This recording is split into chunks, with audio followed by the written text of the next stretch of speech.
Product not yet rated. For a long time we've been able to make buildings that look good.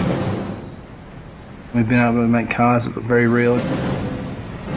The level of realism goes up and up and up. With previous kind of technologies that you'd use, like facial motion capture, we didn't really ever feel that we could pull that off. You could never really tell whether someone was lying or not. With this technology, what you see is what you get. I'm always happy to help the LAPD.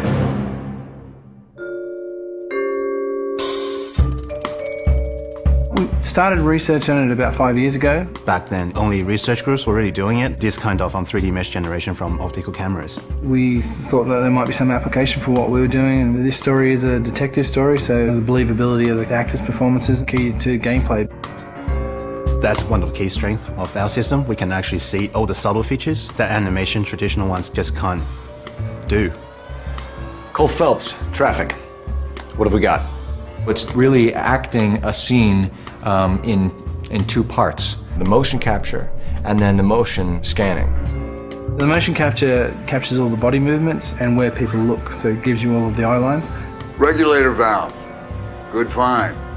Then we'd move over to this studio where an actor would typically go into makeup in the morning and then they'd have their hair done in a 1940s hairstyle. Then they'd come into a room and sit in the seat behind me, and what the rig does is capture a volume around them.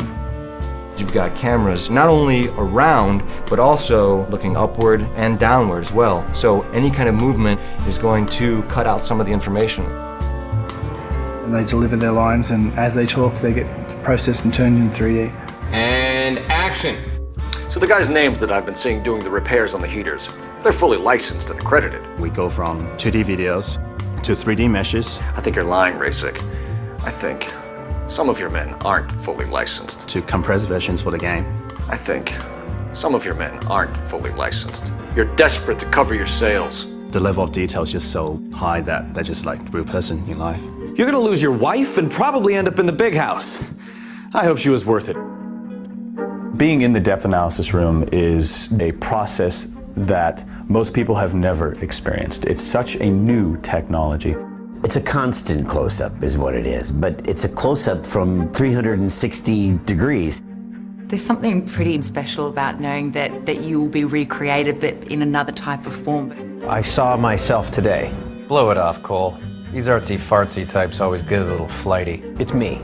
LAPD, drop the weapon! Hey, you think I'm some kind of nut job? What proof have you got?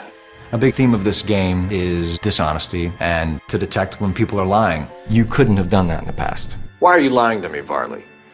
The better you are at reading people, the more things it'll reveal, and the story goes different ways if you do that. The only way you're going to get rid of me is to give me an answer. You're out of your depth here, detective, and you're asking the wrong questions of the wrong people. Having this realism really helps. You're literally talking to that person and then seeing how they behave by asking questions.